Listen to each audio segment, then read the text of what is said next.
I know that you've all been prepared for this, but I thought I'd just remind you just the same. Can you handle that, Blondie? Game over, man. Game over. What the fuck are we gonna do now?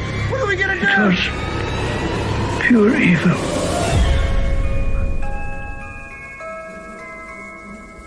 I want to buy some radio ad time.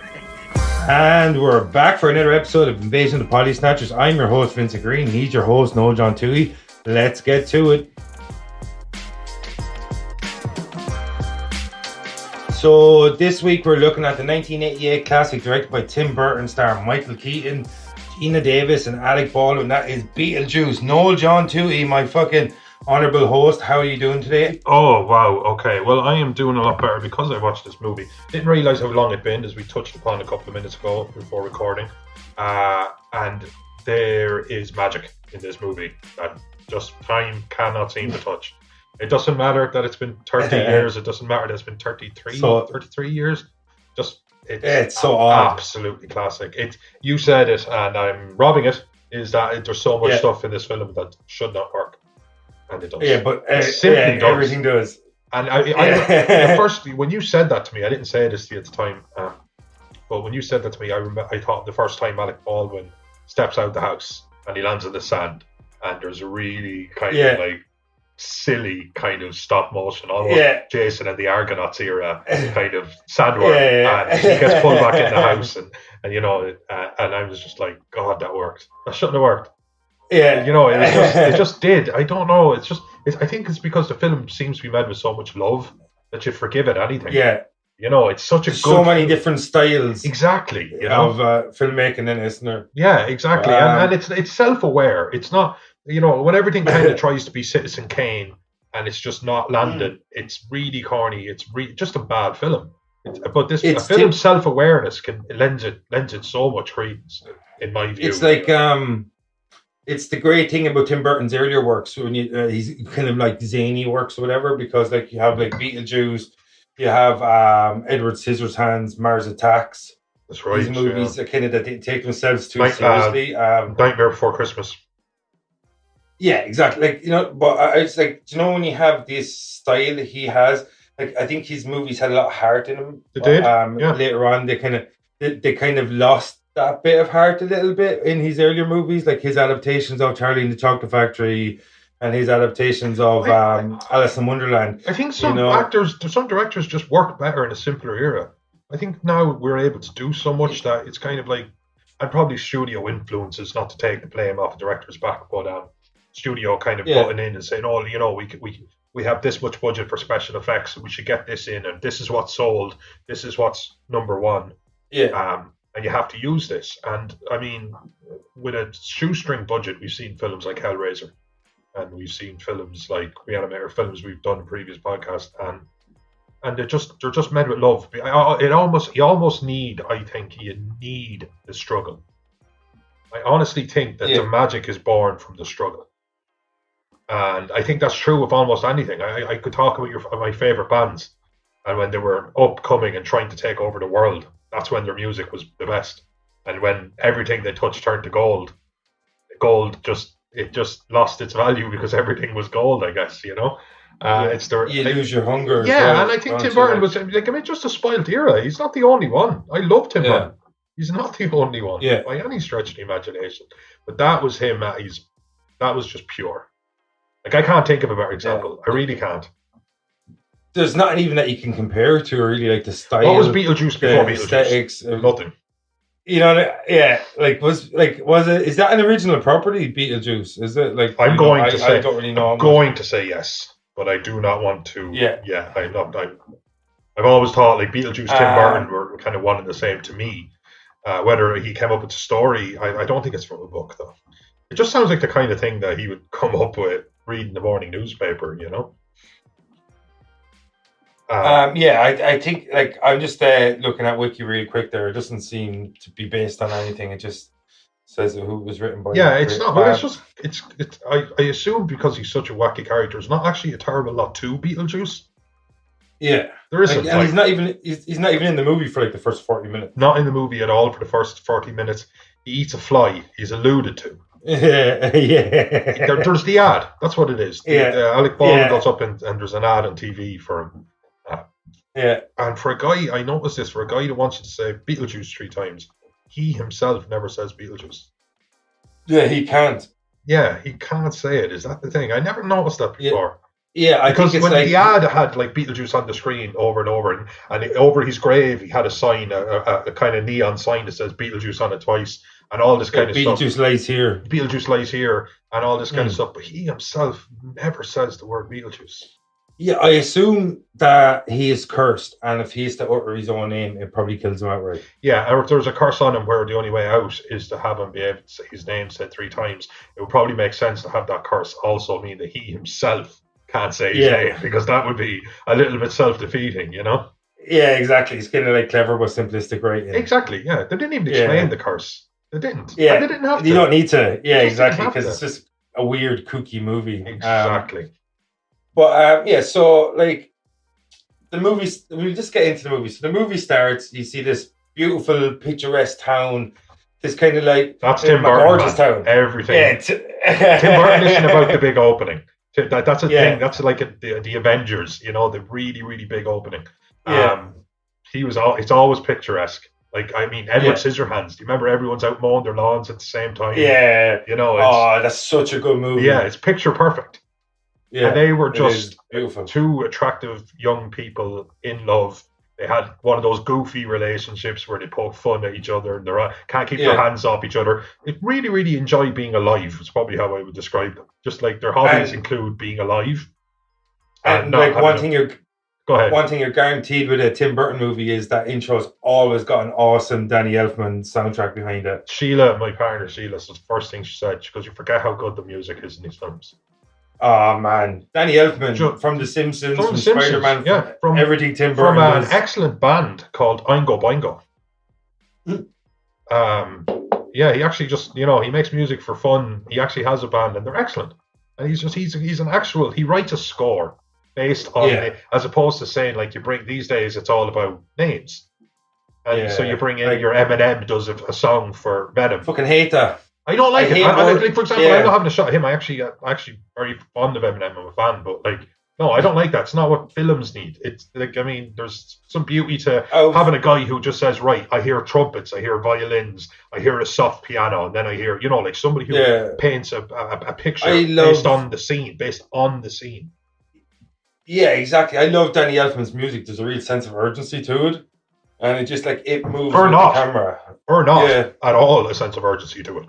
Like Danny Elfman can give you whatever it is you are calling for. But yeah, like he's the best for that sense of urgency.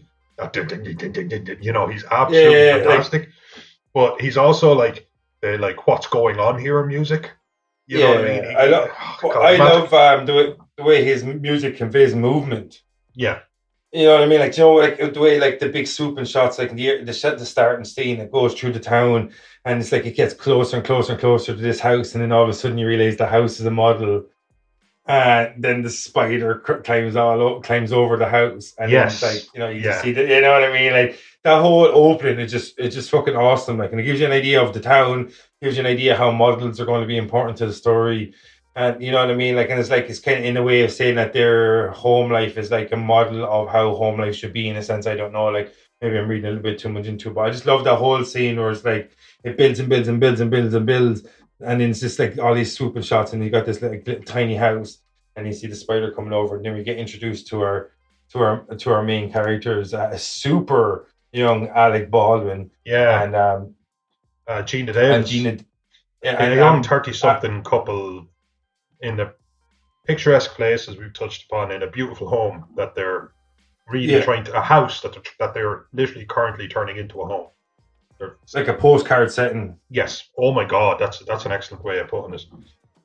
And it covers a lot very quick. They're happy. They haven't been able to start a family. They cleverly explain that to us without really explaining that to us by the pushy real estate agent. Yeah, I love the way that within the first 5 minutes, they're like they love their home, they don't want to sell it. There's a real estate agent that they've obviously been avoiding, and they take turns of talking to. Yeah. They couldn't have a family. Oh, within like what opening 5 Oh, I minutes. even remember like where like she's trying to do something. He pulls her down onto the couch for a bit of a kiss, and it's just kind of horseplay, young couple in love kind of thing. And I even remember the shot. It seemed to be centered very much so on the fact that Baldwin had a ring. So I just knew, I knew they were married. You know what I mean? I just like you said, okay. And in 5 minutes, I knew that they obviously haven't lived in this house long. They can't have a family, or they've been trying and it hasn't been working, or something worse. And there's a pushy real estate agent who thinks it's a big house, and obviously she gets commission, so there's a big score in this beautiful big house, and very little of that is explained, if any of it is explained with words. Do you think that Gina Davis' character could not have children because of the ramifications of being with Sepp Brundle in The Fly?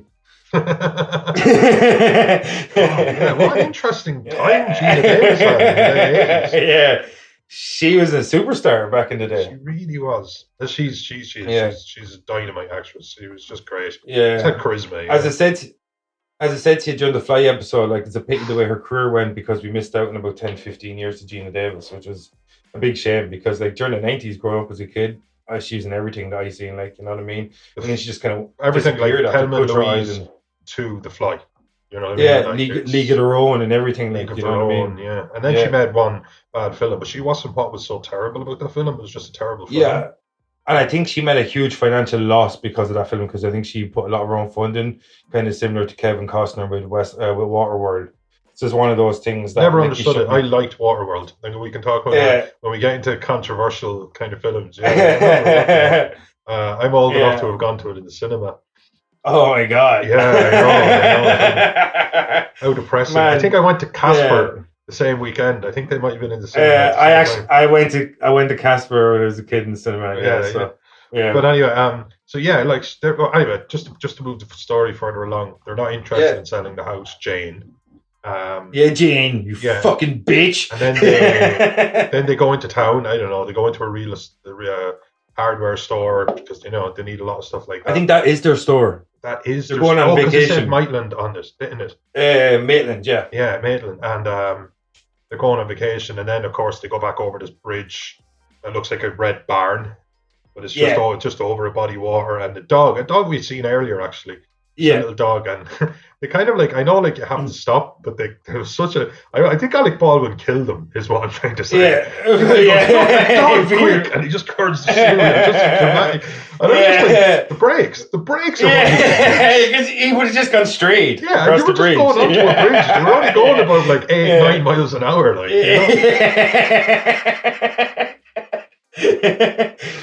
He's like, oh my god, it's a dog.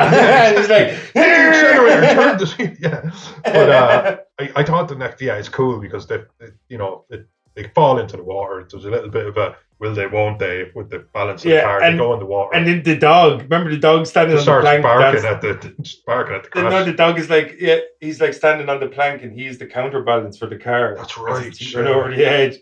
And they're like trying to get the dog. Imagine if you're in that moment though, where you're literally your wife's life is on the back of this little fucking jittery dog. That's how to get this shit scared out of it. Like, you're screwed. Well, I would be very curious about the physics of the situation, if I'm honest. Because the dog weighed about 3 kilos. I think it was supposed to be whatever way the plank was positioned. Yeah, was keeping the he was just a ballast. Yeah, I think though they should have just jumped into the back of the car.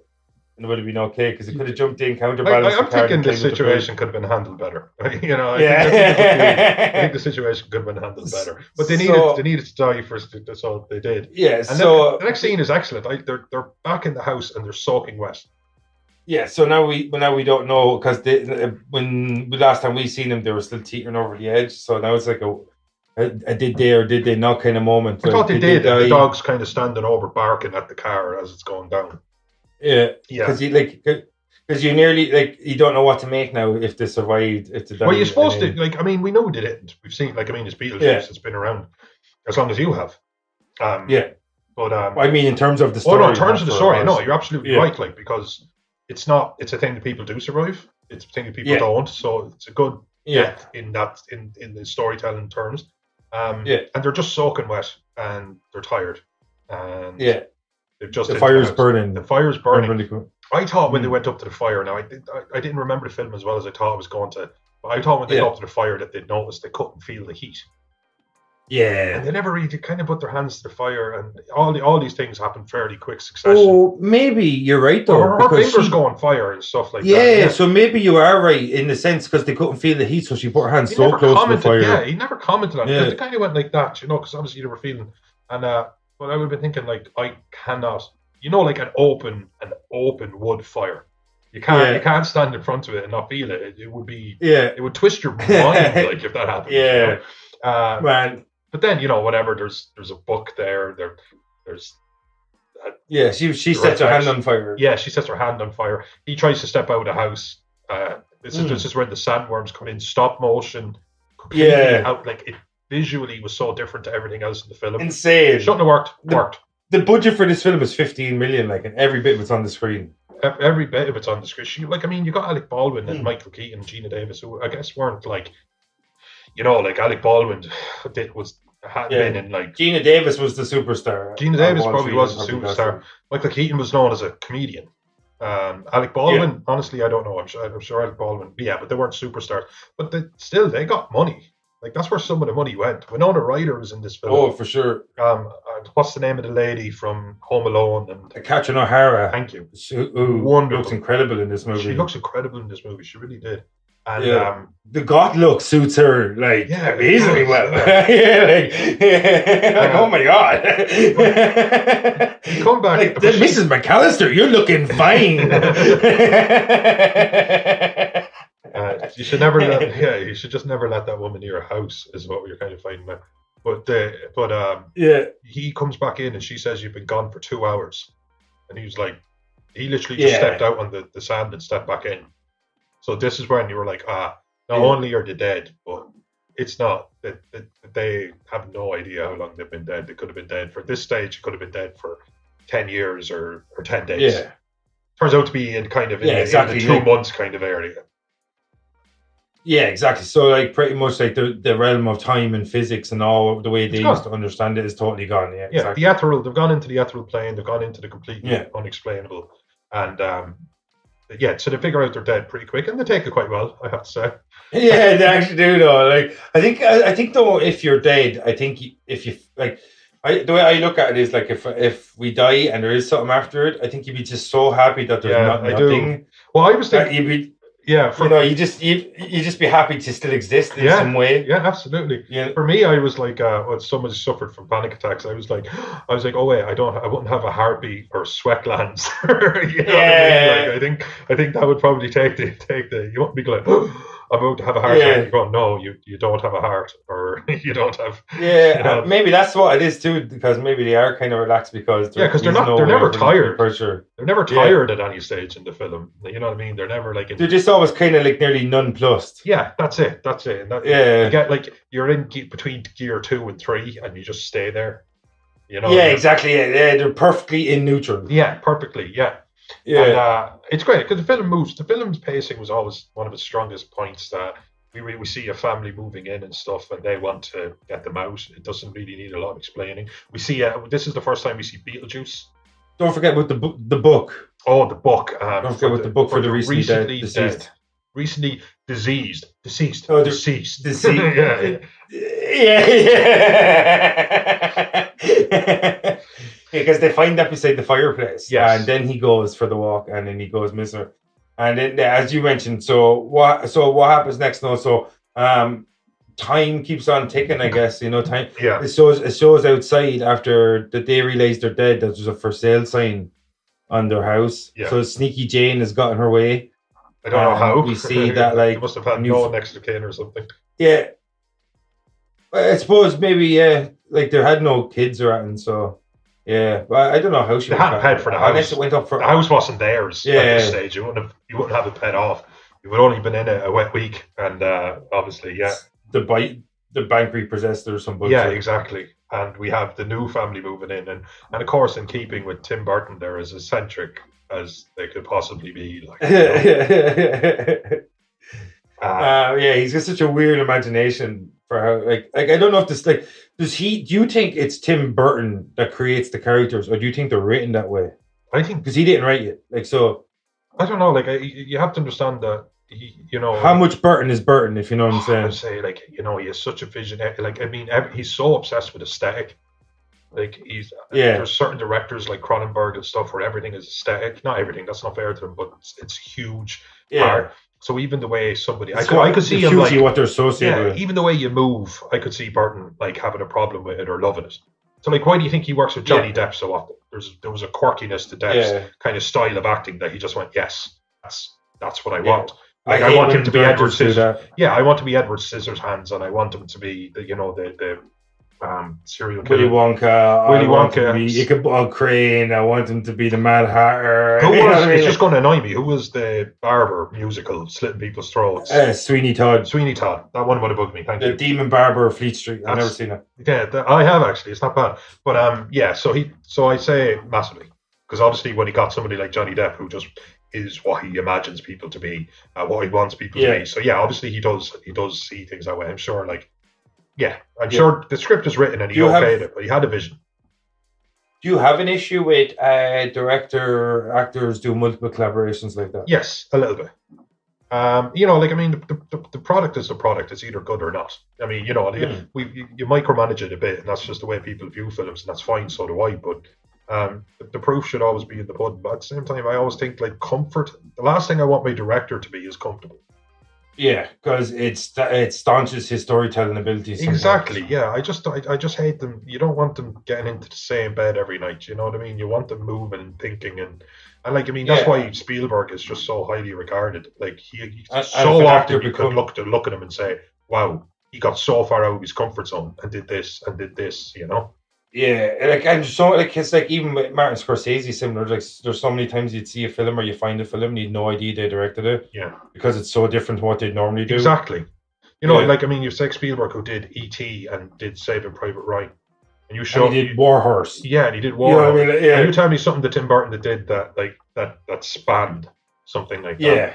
Because when you see a Burton movie, you immediately know it's a Tim Burton movie. Yeah, absolutely, you do. He did. Spielberg did Jaws, and he also did Goonies. Yeah, you know what I mean. He's so you think directors have multiple collaborations with actors sometimes? I don't know. That's what I mean. It's just comfort. I don't like it. No, do you think it's emblematic of an overall thing about their persona that they don't like to expand too much creatively? And so they sometimes lean back on the similar actors over and over again, and people that collaborate with same actors. Because you look at a lot of the best directors, they normally have very varied casts in a lot of their movies, and then people that do lean on similar actors constantly, their films tend to get worse. Yeah, I think making a film can be stressful. I know you get millions and of course compensation, and it's the dream job for God. It's probably one of the top 3 jobs that anyone in the world would want. Of course. More people probably want to get in the director's chair than on a rocket ship, but it used to be like rock star, actor, director, something. It's probably like YouTuber. But now we know more about directors now. You know what I mean? Like we do. So I do think that when making a film is one of the most stressful things you can take on, though, especially when it's your film, because an actor could just switch off. Samuel L. Jackson could do 11 films in a year. I think he did, something like that. This is why I picked him. That annoys me because there's so many actors that could have got that work instead of him. And there's so many actors that would have poured their heart and soul into it. You can't pour your heart and soul. Instead of just playing themselves. Yeah, you can't pour your heart and soul into 11 projects. You can't.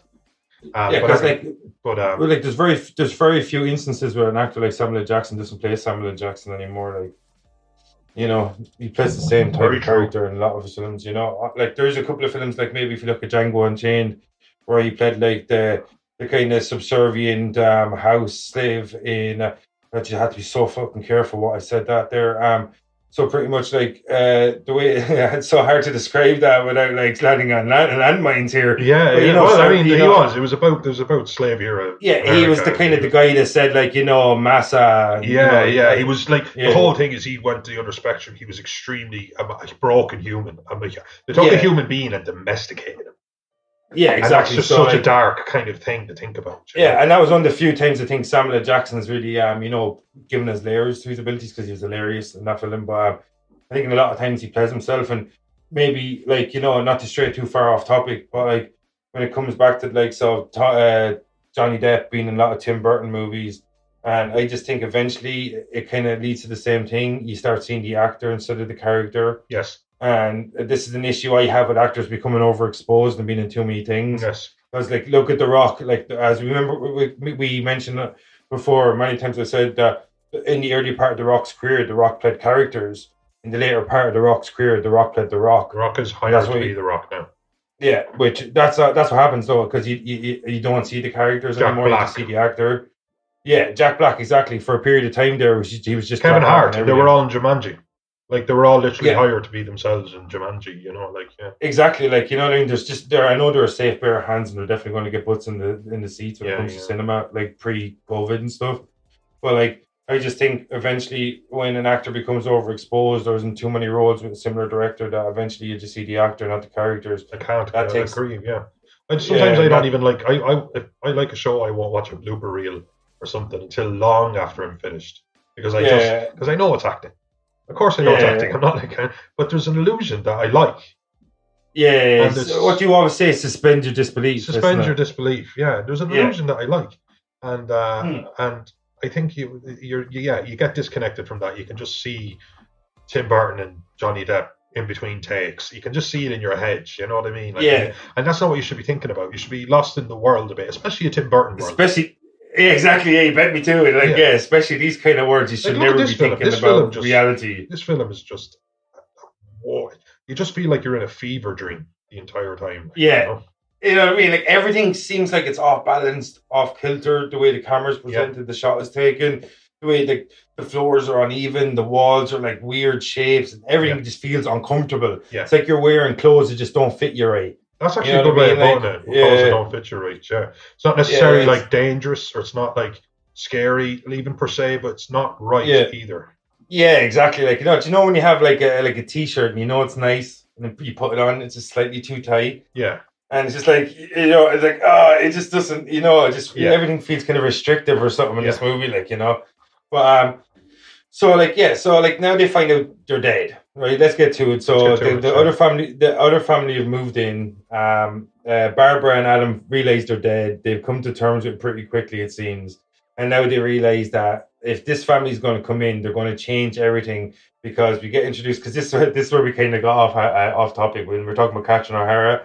So we get introduced to... Yeah, that was it, yeah. Yeah, we get introduced to Catherine O'Hara as Delia, and her husband, actually her daughter is played by Winona Ryder, super young Winona Ryder. Stepdaughter. Oh, stepdaughter Lydia is played by Winona Ryder, and her husband Jeffrey Jones plays Charles. Is Charles? Yeah. So and not too this much on new- Jeffrey Jones. Why? Does he have bad stuff in his real world? Oh, like the thing you're not supposed to be caught with on your computer. Oh shit! Right, 2002. Yeah. Okay, And soliciting. And yeah, dark man. That bad. Carl, you can bleep out his name if you want. People think we're all political. Yeah. Well, I think we're against people trying to solicit children for sex. I don't know if it's that political. Typical liberals. Yeah, these fucking guys. These fucking guys. Yeah. I actually didn't know that. He's in like the other Tim Burton movies, Sleepy Hollow and stuff like that. Like Yeah. And Ferris Bueller's Day Off and Beethoven and stuff. He's spread. Yeah. So I didn't know about any disappointing personal shit. Yeah, it is, because like there's another actor that we grew up loving. Yes. And to find out this kind of shit, like is really, really distasteful. Like really, really distasteful. Yeah. And it's really annoying too, because you build up these people in your head that you grow up with. Like it'd be like finding out Charles Borden was a fucking mass murderer. The guy from Beethoven. You know what I mean? Like, it's like, dude, I grew up with you. You fucking raised Beethoven. Why are you killing people? See, with Rick Moranis, some lad walking down the street just sucker punched Rick Moranis, and people were like, "Oh hell no!" Like Do you think though Rick Moranis might have shrunk that dude's kids? Well, you know what? That's a fair point, and he deserves the benefit of the doubt. There might be something to it there. He has a history. That's all I'm saying. He has a history, like, you know. Yeah, and he never learns, like. Yeah, so anyway, back to the film, so, finally. Yes, so this fucking new family move in, and they're really weird. Yeah. Like, Delia walks in, like, and she's kind of like got her interior director in tow. They like allude that they moved from New York. They're like, you know, the arty farty kind of bourgeois kind of class, you know. And obviously dialed up to 10. You know, like even dialed complete up to 10. exaggerated version. Yeah, absolute parody of it. Yeah, while also capturing it. You know, it's excellent performance by Catherine O'Hara. I mean, that's all you have to say about that. She's so good in this movie. She's so good in this movie. Where does she go? Where does she go?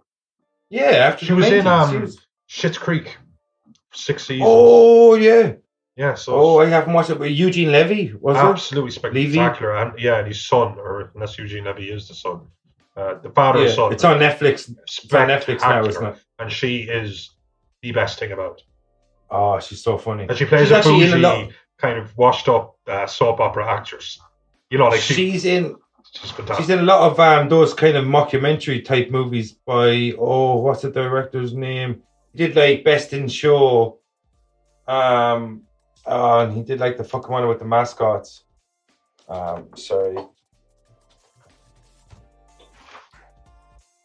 So so pretty much when you talk us through this new family moving in, Winona Ryder, Catherine O'Hara, the other dude that will remain nameless, and we'll just talk about how the difference in the style from this homestead, warm, postcardy feel, like you know, countryside feel from Adam and Barbara, to small towns. They were a human version of a wrecking ball. Yeah, you know what? Because they came in and they were like, that goes down, that wall goes down. We're tearing out this. We have to hope, you know, and so instantly it'll be like they want them out. You didn't even really have to explain to you, even though they do say it. They were like, obviously they're going to want them out. And they even tried to make an impression earlier on. There's a great scene where they open up the wardrobe or the pantry closet, and they go, oh! And Gina Davis is hanging there, and she pulls the skin off her face, and her eyes bulge out, and all that kind of stuff. And they go, oh, we just have to hope the other closets are bigger. And you're just like, yes. And then, you know, Alec Baldwin, really had it. I mean, Alec Baldwin's decapitated in the study, and Gina Davis is holding his head, and they're like, they hate the decoration so much. And this is where the dad. What did you make of your man? He's like proto-cam. If you've ever seen like Modern Family, he's proto-cam.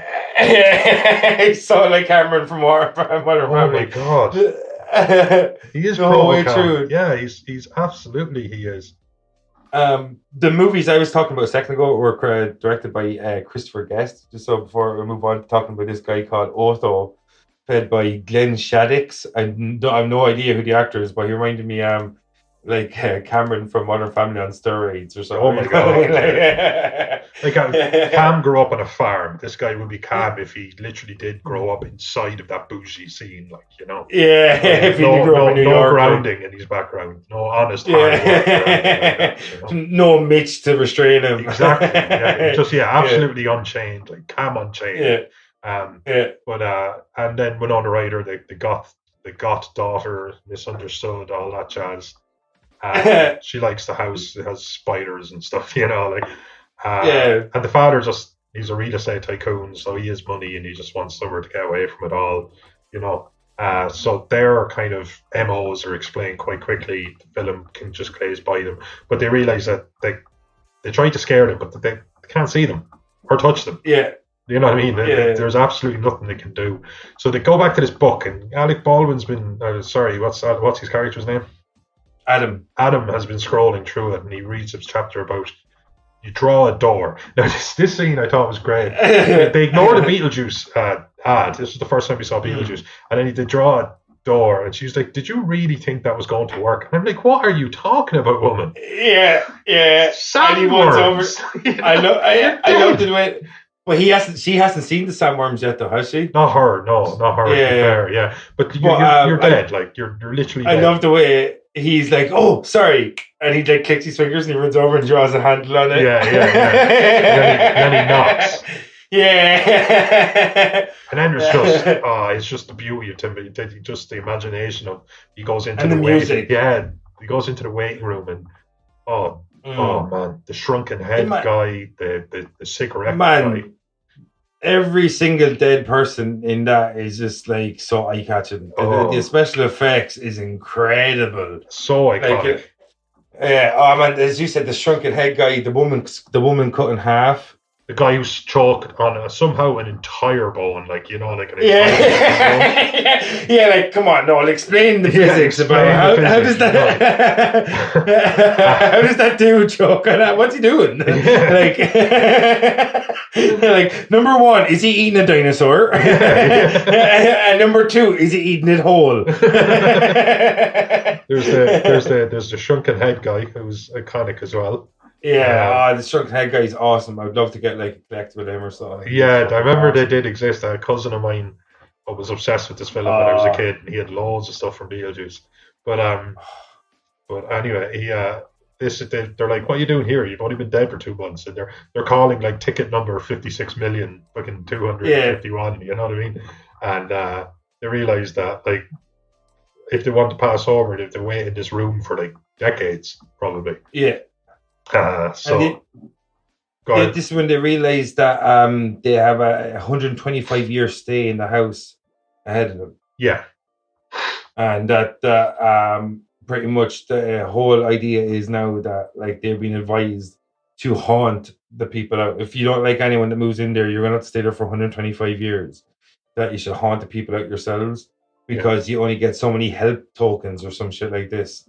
And this is where they get introduced or they're told about their case manager, Juno. Yeah. And the woman, she's fucking awesome. The woman, she tells them that people who commit suicide end up working kind of in clericals. She said, "I wish I knew that before I had my accident." And she shows her slit wrists. Oh my god! That's where they're sitting there for a while, and the burnt to death guy was like offers him a cigarette, and he goes, "Trying to cut down myself." I love that the effects for the burnt to death guy though is fucking awesome. Oh yeah. Yeah, oh my god. Or when they go back, remember the flat guy? The guy like remember he's like, do I look okay? There's no mirrors. Look fine. Yeah, because I'm feeling a little flat. And I'm sure to see like that guy's been dead for 40 years or something. Yeah. Like, he can't possibly still be finding that joke funny like. Unless the way time is constricted, you know. Fair. He could have been there 2 weeks. Yeah, absolutely. Yeah. The physics of humor. Yeah. So they go back. I think they're gone. They meet Juno first. And they mention Beetlejuice to her. She's like, "Oh, no. Yeah. And of course, you don't take a warning. Used to be her assistant. Went rogue. Only way he can come back. They've got rid of him. The only way he can come back is to say his name 3 times. Not very little explanation. Before they meet Juno, I remember they come across the room of exorcised souls. I think we should mention this because it comes into it again because later. They said this is death for the dead. Yeah, that's a really good line. It's a really good line. Yeah, and it makes you actually really like. It throws a whole different stint on exorcism because anytime you see an exorcism movie, you wanted the demon or the dead or whatever, whoever's possessed and the living to be gone, and you don't realize that, like, you know what I mean, that like it is actually dead. Well, think about this: Beetlejuice is shot entirely from the perspective of the people that are dead, and not in the way the others was shot, where that's the spoiler alert. I think it was episode 2001 or something. Spoiler, but like this was very openly, almost like documentary side of it. You know, like just a day in the life or something, a day in the afterlife. What did you make of Juno when she was like smoking a cigarette and it was coming out the hole in her? Oh my god! That's the thing. It was almost Rick and Morty. How did she die? You know what I mean? How did she die? Like, someone slit her throat while she was smoking. Yeah. Oh, I think she was supposed to have had like a tracheotomy. I think I pronounced it wrong, but tracheotomy, and something like that. But it was a clean cut, like you know. Yes. It looked like to me like she had her throat slit, but I thought that scene would have been like I was going to say hilarious, but it would have been funny, or it's hard to describe because you're talking about like she's smoking a cigarette through her throat. Yeah. That's what I was expecting. Kind of like I think it was Family Guy or American Dad, where there's the owl one in it, and she's like smoking fags through her neck. Like I think it was a Bill Hicks that said, and Bill Hicks is like a huge cigarette smoker, and he was like, when you're smoking a cigarette through a hole in your neck, he's like, that's a level of commitment that I just don't understand. You know what I mean? Like, yeah, he's a fucking legend. Was a legend, unfortunately. So yeah, so they get introduced. Like Juno, pretty much, this is the exposition dump, as they like to call it in movies, where we get all the information out about the netherworld. Yeah. A little bit about Beetlejuice, how to do hauntings, the whole idea of the 125 years. Yeah. This whole portion is like the information portion of the movie. Yeah. We know what's going on from their perspective, like the unanswered kind of things. It's also incredibly strange and unusual, but it doesn't matter. You need something. That's the thing about Tim Burton film. You don't need to be drowned in it. You know what I mean?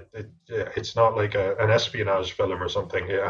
Such a hard thing to understand anyway, death, so you can be very vague with your explanations of it. That's the thing, but they're back in the house, and then they realize they're going to have to haunt, but they're so bad at it. Do you remember though? They realized that they've been gone for like another 3 months or so. Yeah, the whole house has been completely redecorated. Yeah, there's people outside like moving in all the art and all this kind of stuff, and that's when they realize they have to get to work because they've actually lost more time than they realized. And obviously, the longer someone's there, the more of a home it actually becomes to them. So you want to get them out, like, now, let's do it. So they get some sheets and they cut holes in them, and it's sad. It's absolutely tragic. Man, Michael Myers would beg to differ. Yeah. You know what? Mike Myers, there's something creepy about that, though. Yeah. There is something creepy about that. Like, I'm like... I literally cannot say what I was going to say, but like there's. I was going to like it's just sometimes you just have to censor yourself. But like there's just something really really creepy about like if you're walking in the hall and you just see somebody standing there on a sheet, and it's just like absolutely fucking emotionless. You know? What I mean? No, I'll give you that. I'll give you that. But you have to understand that he, like the father, they try and get first, and. He has the eccentric wife and the extremely goth daughter. Like this is whatever. There's somebody there with and he's just like, and he's so defeated, isn't he? He's just like, I want this room. Just leave this room. Yeah, the way all it I'm is. asking for is this room. Your mother's gonna kill you when she finds out you cut holes in her $300 sheets. And oh my god! Yeah. And then they go into Delia's room, and it's brilliant because like she just like sits up in the bed and she just turns off the television and she goes back to sleep. And it's like she's watching wrestling or something. She's watching wrestling. But then this is when we're introduced to Winona Ryder in proper fashion. She's read the book, which we find out if you read the book, you have some sort of connection to the dead that living people can't have. So it's not supposed to be read by the living, is the short. Because she says something along the lines like, the living normally ignore the unexplained or something like that. But this book was strange and unusual, and I, myself, am somewhat strange and unusual. The famous book. That's what it is. Humans tend to ignore the strange and the usual. Strange and the unusual.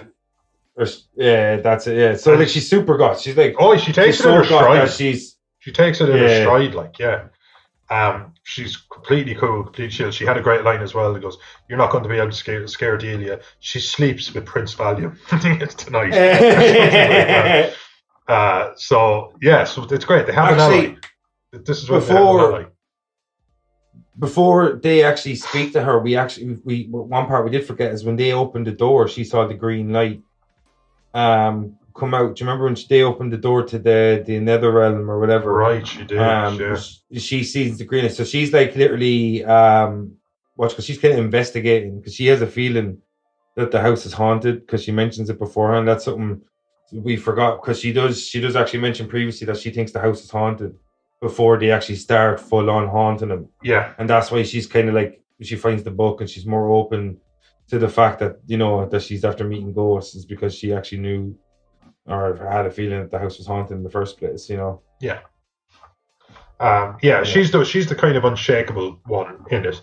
And it suits her character because that's the way she was introduced. Is that like, going through those teenage years, but she was kind of like really, really gothic and really, really dark, and just loved all that. So they had like, you know the way usually you have your man on the inside, they kind of had their man, well, woman on the other side. You know, they had somebody with a foothold in the living world who they could actually count on as an ally. So that was the first bit of good news they got since they died, really. You nearly sounded like King Willie from Predator 2 there. I don't know who he is, but I know where he is. On the other side. I fucking love that movie. Yeah, so do I, actually. I think it's underappreciated. So yeah, where are we? They up the ante with the... Yeah. Because this is where we get she says the sheets aren't going to cut it. This is where we get Deo. Yeah, because the Catherine O'Hara, Delia, they have all her friends come from New York, from... And she's so bougie. This is a big deal. Like, this is exactly, because this is their house in the country. Connecticut. You know what I mean? Like, I remember her saying that in the scene. It's in Connecticut, so this is like, and they're from the Big Smoke, and this was a big deal. It had to go well. Yeah, exactly. She had all her terrible art out and all that. Oh yeah, what did you make her as a sculptor? Oh, like, I mean, art is subjective, but it was obviously she was like intentionally awful. You know what I mean? Like, just intentionally awful. It's like art is subjective, but her art is subjectively bad. Yeah. You know? But so like she has all the hobnobs from New York come in or whatever, and she's going to host this big dinner party, and she's showing them, the remodeled house, and you know how upper class they are and how awesome they are, and as you said, this is where we get the Deo scene, which is like fucking iconic. Some of the worst lip syncing of all time, but like absolutely iconic. Like, and the scene, what did you make of the scene? Like the whole. I loved it. Like, everything about it. They sit down, and then their shrimp cocktail turns out to be a shrimp hand, and it grabs them and it pulls them into the absolutely beautiful. Just I don't know. Like, this is it. Like never ending story and stuff. There was a lot of magic in the 80s that I think we've lost. And that's just me being old and nostalgic. Cocaine. Yeah, true enough. I think it was the struggle, man. I think I was trying to overcome stuff that's easily done now. Like cocaine addiction. Cocaine addiction, But you know, I watched like the Falcon, the Winter Soldier, the first episode. There was more in that first scene of a TV, what's now a TV show, than there was in the entirety of the 80s. You know what I mean? Like, they really had to, like, okay, we need to fly, or we need the ghosts to hover, we need to do this. They had to get clever, they had to get creative. Yeah. And I think they had to have an awful lot of creative types on set. Just even pull that scene off. Obviously, they had to have people under the table. They had to cut holes in it. They had to put hands in the drinks with the shrimp. Yeah. And, because they were clearly just normal. And I just love it. There's just something so magical about that to me. I just love practical. I'd love if CGI... Beetlejuice reminds me that I wish CGI was wielded as a tool and not literally a basis. Like, don't get me wrong, like, make your avatars, like, because the premise itself insists upon because everybody needs to see Dances with Wolves told through the guise of blue aliens. Yeah, exactly. True enough. That's literally what Avatar is. No, but I'm just saying, the premise of your film is whatever, like, Jake Sully. But I don't know. I there was magic there, man, and it really bugs me. Like, I mean, it actually makes me sad in one way, and I really enjoy it in another. Like, do you think Beetlejuice? Like, I know there's a sequel on the horizon. It's one of the reasons we thought we kind of have to. There's talks of a sequel. I'm not sure if it's confirmed or whatever on the horizon. Michael Keaton, Tim Burton. I bet you it ends up on Netflix if it happens, because I know Tim Burton's working with an Addams Family type thing with them. And so, like, do you think Beetlejuice, without this, like, I know the sequel might get made, and I know this question might seem odd because there's a sequel on the horizon. Do you think Beetlejuice gets made today? No. Like the first one? No. I think, like, I'd love, obviously you'd have to have Tim Burton do it or not do it at all. Yeah. You can't. That's right there would be too much of a departure. You couldn't be like, oh, I'm trying to invoke my inner Tim Burton. I grew up watching Tim Burton, and I'm going to try and make a film that Tim Burton could be proud of. Don't get me wrong, Zack Snyder has actually made me rethink, rethink a person with enough passion for a project. But anyway, it needs to be Tim Burton, and just has to be somebody who wants to get back to the roots, because that's what this film is. It's his roots. Yeah. Yeah, and do you have any issue with it being such a long delayed sequel if the sequel does come out? Sure, like I mean, it's almost like sports. It's man. going to be a heavily result. CGI, isn't it? Oh yeah, that's the thing. Yeah. Like, don't get me wrong, I wouldn't mind like there were scenes in Beetlejuice that kind of would have been CGI, like Beetlejuice's spinning head where he comes out of a table and he's kind of like a funfair ride kind of thing. Like that would be CGI now, and it would look more authentic in a way. That's fine. I want them to kind of. I won't even mind. Like, I love when they lean from animatronic into CGI. Yeah. There's something fluid about, like they did in subsequent Alien films. They had. You mean use both, like animatronics and CGI? Yeah, use both. Yeah. Just try and make the most honest film you can. I don't want them to go huge, because that's what people do. Like, they bring it back and go huge. Like at first it was a building. And then the next is the world or something. You know what I mean? Like, they always go bigger. They always go that, and the bigger is not better. It's not. Because often bigger loses the essence. Or it's not necessarily worse. But they treat bigger like it's better. They treat it like that's the thing that improves films. Is scope. And a million deaths in a film, like an asteroid takes out New York City, you don't care. Yeah. But you could take, you could focus on one person's because life. It's disconnect. It's a disconnect. You can focus on, and then you realize you're watching a film, like, you know. Then you can focus on one person's life inside of New York, and it's you feel like everything. When you watch, just for example, like as you say, asteroids. Like if you watch Armageddon, like the death of Paris being wiped out, it doesn't hit you as hard as Bruce Willis dying at the end, because you know that character. That's actually an excellent. That's it. That's exactly what it is. He was one person. That should be awesome. One person's given up his life through his own consensus. Yeah, but because you know him, because you know you've seen his journey through, and you know. That's it. If they don't do that in Beetlejuice, and that's it. Like, films today, they don't have as much heart. Beetlejuice had so much heart.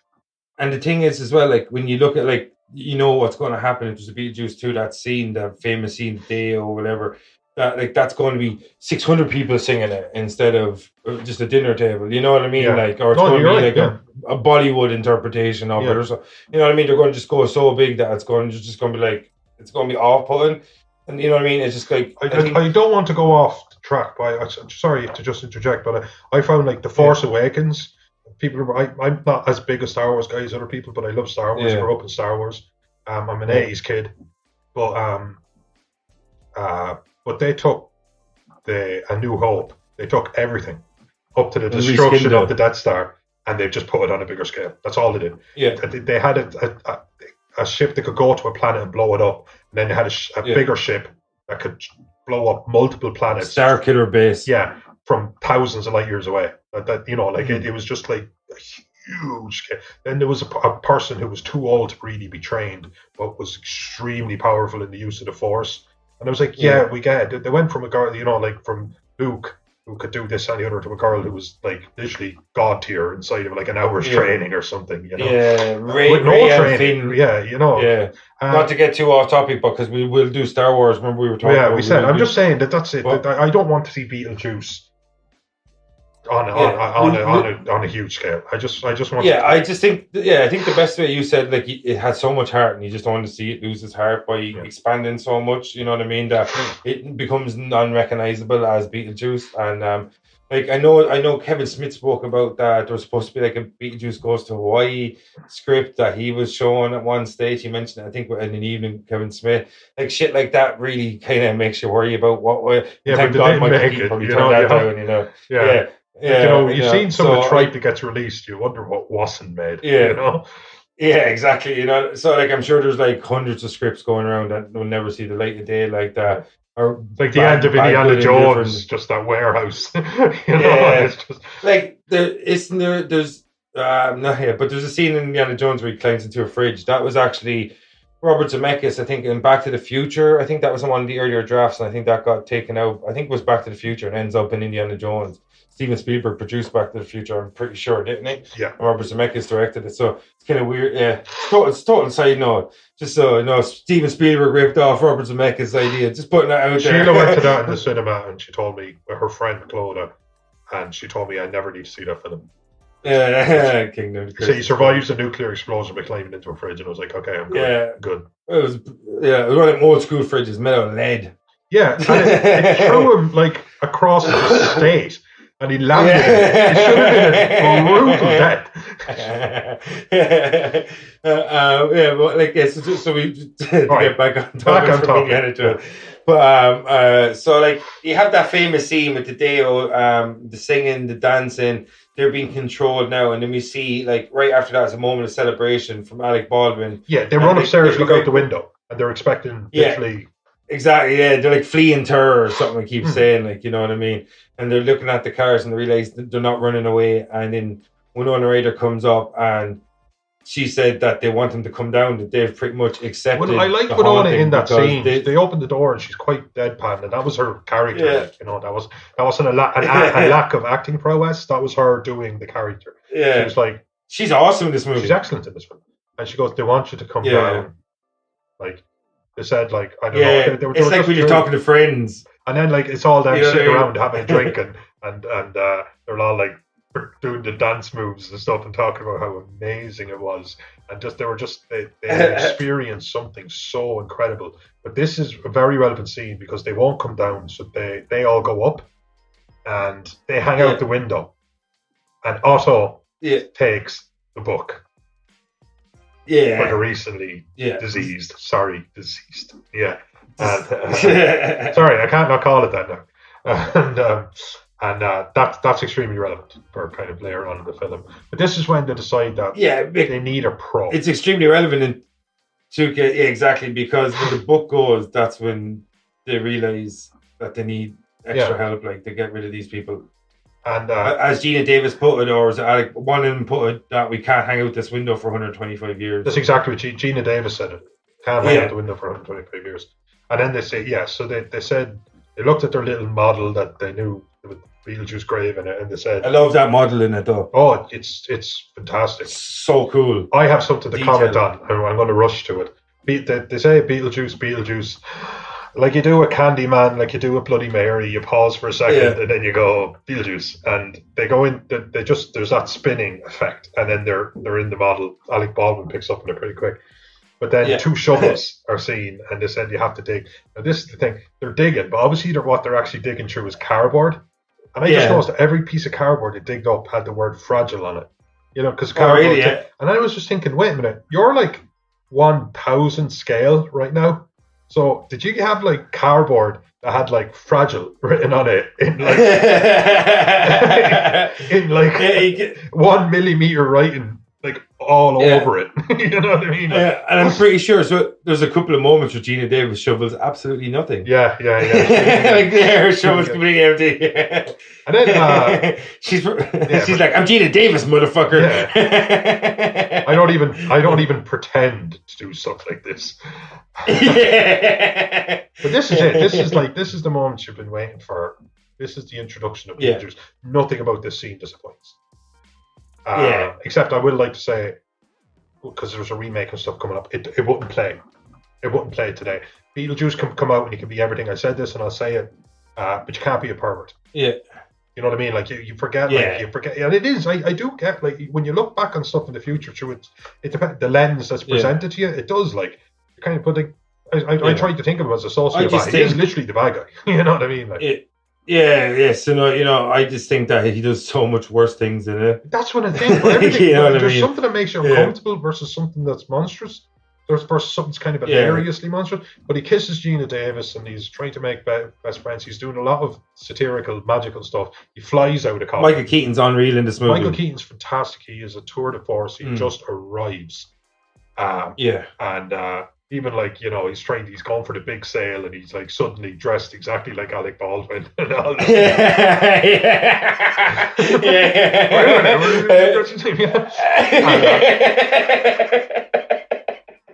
I love that. You know, where he's like they want these qualifications and he just does we see him from behind and he just does the face thing where it's just like snakes or something. No, do you know what your qualifications? Like, I did 7 years in Juilliard. I went to Harvard Business School. Man, he's so fucking good in this. He owns the second half of the movie. Oh, he does, yeah. And he's like, and they use him. They don't overuse him either. No. They use him very not sparingly, but they use them so efficiently. I think is the best way to that's the describe thing. it. That's the thing, that they actually use something really, really well. And this is the last time I want us to get off topic, and it's me doing it. So he says it as if he's giving it. But I see Rob Zombie say to Joe Rogan that when he was making something in the 90s, I can't remember who the biggest actor was at the time. You know what it was? I do remember. Howard Stern's Private Parts had come out. It was dominating the cinemas. It was made for relatively little money, and it was dominating the cinemas. And he was making a movie, like a horror movie or something, as he is wont to do. And he said, like, they came up and said, you know who we'd like to see in the movie? And he knew it. He knew what they're going to say. Because it's always whatever's hot at the time. They're not clever people. Yeah.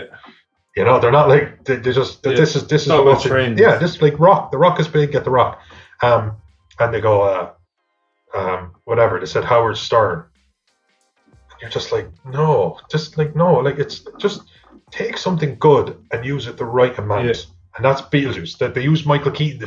He was so entertaining that on first viewing you'd be forgiven for thinking that this is it now. It's the Michael Keaton show. It's Beetlejuice from now on. I have to say though, before you stray too far from Rob Zombie, taking something good and using it the right amount is something Rob Zombie would have no fucking clue about. Like, his movies are awful, dreadful. It's like, hey, I'm going to shout for 90 minutes. Hey, actually, no, I'm going to get my wife to shout for 90 minutes, and I'm going to call it a horror movie. His movies are awful. Awful. Rob's... no, I don't. You're waiting for me to come to his defense. I've seen one film of his I liked. It was House of a Thousand Corpses. Or 1,000, whatever it was, and Captain Spaulding. And House of 1,000 Corpses. That was good. That was it.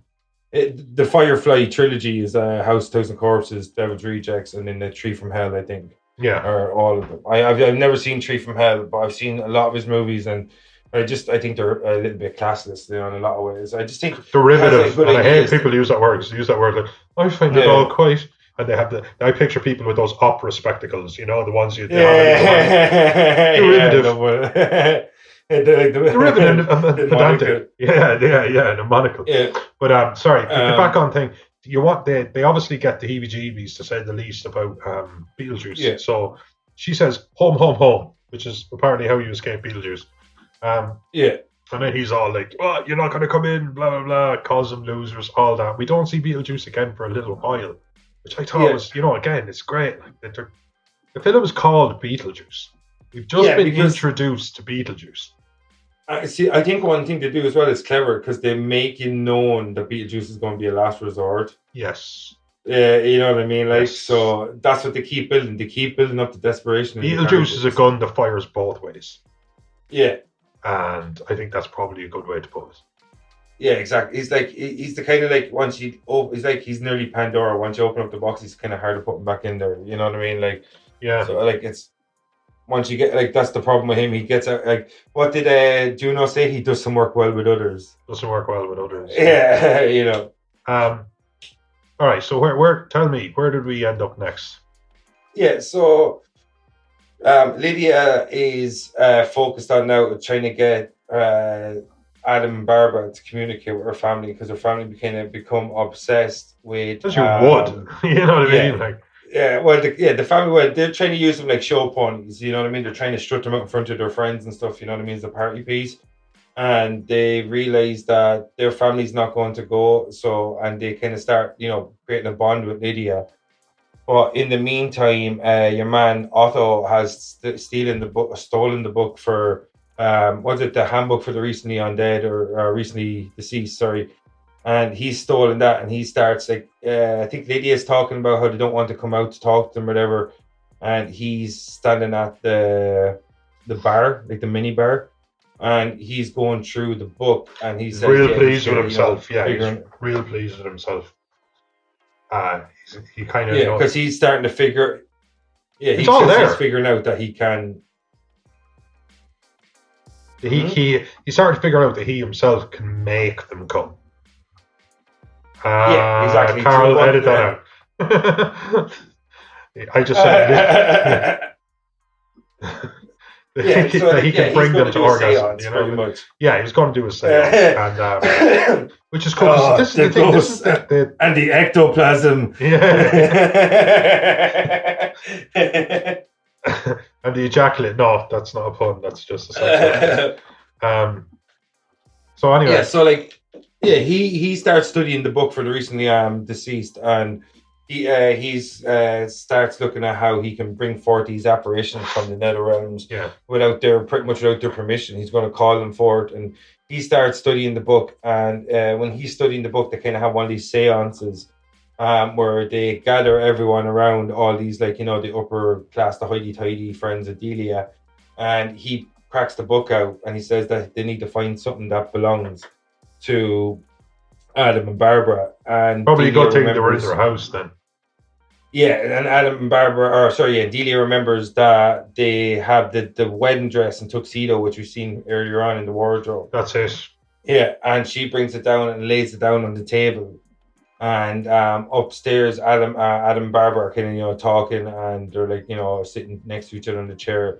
And your man starts like reciting some incantation or whatever from this book. And slowly but surely, we see upstairs that Barbara is starting to fade away and become incorporeal, and she disappears and starts to reappear downstairs in her wedding dress. Excellently done, isn't it? Yeah, man. Like there's so many different special effects used in this movie, like practical effects, stop motion, a little bit of computers. You know what I mean? A little bit of just camera trickery and everything. Camera trickery, like something imprinted over something. I think that's how they get that fade effect. Yeah, and it was. But that's the thing. That's what I was talking about, ingenuity on the set. Kind of like, what do you need from me, Tim? And I kind of, look, I want to appear as though fade away, and then I want to dress to literally fill in kind of, obviously, an inhuman way. It's not like a person putting it on. The mass itself is appearing as a small lump that grows into a person. Yeah. And it was really well done. And it's the really only true dark thing of the film. It was awful. Like it involves suffering and possible eternal torment. You know what I mean? They kind of sound more like Hellraiser themes. You know what I mean? Yeah. It's not. I think obviously you didn't get that dark, but this was something, because we cared about the characters. This was something that was just dark. It wasn't a humorous part of it. Yeah, so it's like when we see Gina Davis gets called forth by Otto, and she's in her wedding dress, and slowly we start to see that she starts to age rapidly. Very. And she's aging rapidly, and Lydia's there, and she's like saying, you know, I think since she's dying or whatever, and someone says something along the lines of she's dead, you know, she has just not too much to worry about or something like that, or they can't be hurt or something. And when she's kind of, what's the word I'm looking for? Like degrading or what have like disintegrating, decomposing. Yeah. So when she's like, you know, decomposing or whatever, we see Adam slowly starting the same thing happen to him. He's becoming incorporeal. He appears in his wedding tuxedo, and he does the same thing as Barbara, and he, you know, starts levitating over the fucking table and shit. And then slowly but surely, he turns and he sees Barbara's in a real accelerated rate of decomposition at this stage, and her skin and everything, her face, the structure is breaking down. She's becoming nearly skeletal. And then he slowly, like, he touches her hand and like breaks away in his hand. He slowly starts to decompose as well. Catch up with her in a way. This is where she's just a little bit ahead of him. Right? Yeah. This is where. Exactly. This is and where Lydia's like shit. This is where the gun that fires both ways needs to be called upon. Yeah, exactly. And even the guy we won't mention, he says something along the lines of like, "I'll make it stop," and he's like, "I don't know how to." Delia's husband is the guy that we're not going to. It's irreversible at this stage. Yeah, and we've skipped over, but I don't think there's any point going back that far. They had used Beetlejuice briefly before the like he did the whole snake thing, and he was like he was going to drop the father. Sorry, yeah. But whatever, like it's fine. But obviously that says they would have been sworn off Beetlejuice. Because the first time he creeped them out, the second time he was basically homicidal, and but this time they were going to like not exist anymore. Actually, something much worse than that. And Winona Ryder's character jumped in. Lydia is talking to Beetlejuice, and it's great because I love this scene because Beetlejuice knows he has the cards. Not only does he want out, he wants a wife. Yeah. And I love it. It's like, it's fine because they're literally dying just in the next room. And this is the second interaction between Lydia and Beetlejuice because we forgot about the the first one. They come back from the other side and they stop Lydia from actually letting him out. Yeah, because he's like has the beetle and remember the beetle sitting in like the lawn chair. That's just fantastic. But he's but I love this scene because I just seen where he's just sitting there and he's going, anyway, it's completely up to you because they're literally disintegrating in real time. And she's just like, okay, fine. And he just kind of does this whole like pulls out his hand, looks at his nails, like fixes his jacket a little bit because that's it. Like he has all the cards and he knows it in the way Beetlejuice would know it. Not a subtle like play your cards close to your chest way. And then she goes, Beetlejuice, Beetlejuice, Beetlejuice. And I just love it because he just goes, it's showtime. And just Michael Keaton turns all the way up to 11. Yeah, and that's it, because the table parts, Beetlejuice comes up like he's a Ferris. Like a Ferris wheel or something. Not a Ferris wheel, because the Ferris wheel kind of goes up there. What's it like? A merry-go-round. Carousel. Yeah, carousel, exactly. Yeah. And then it's just absolute. This is it. Like, this is where, like, you just spread a little bit of him here and a little bit of him there, so that we're not bored. Yeah. So when he's absolutely let loose, and it's in the final act, it's just enjoyable. Everything from this point onwards is like dialed up to 11. Humor / action. This is where like he appears and then the sculptures come over and they're like moving and it's like you got more stop motion animation and like, you know what I mean? Yeah. So you got Michael Keaton across the room and like these fucking massive prosthetics, like, you know what I mean? Yeah. Massive suit, whatever. And the other side the scene, he got stop motion animation and like they trap like I think it's Robert Goulet and they trap him and his wife Goulet. But they trap him and his wife and it's like his hands slowly turn into like massive mallets. Like, he puts them on like the thing you hit with the mallet as well, like test your strength. Yeah, exactly. Yeah. And and of course he gets rid of them. And I never really understood that. I was watching it, I don't really understand the auto thing.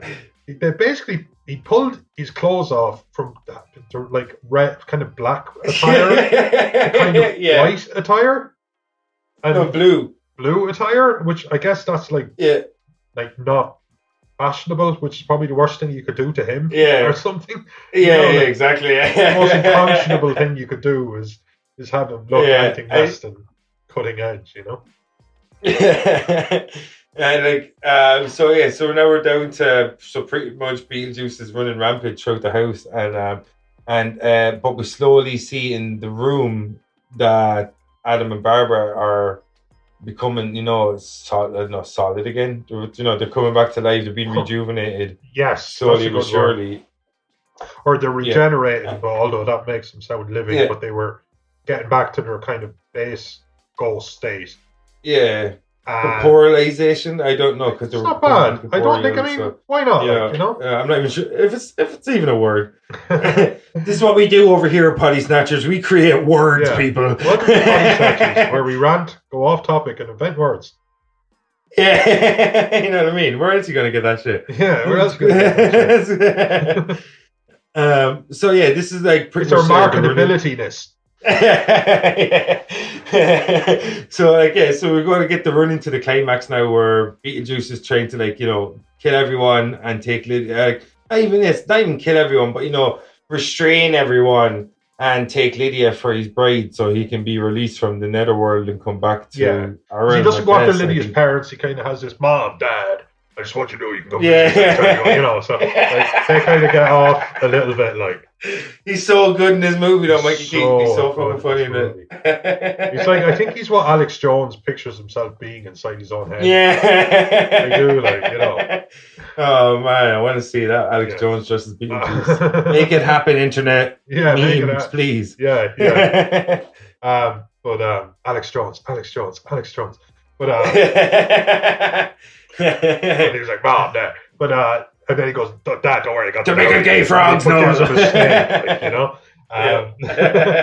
anyway, then that wall opens up and this tiny little shrimp man monster thing comes out to officiate.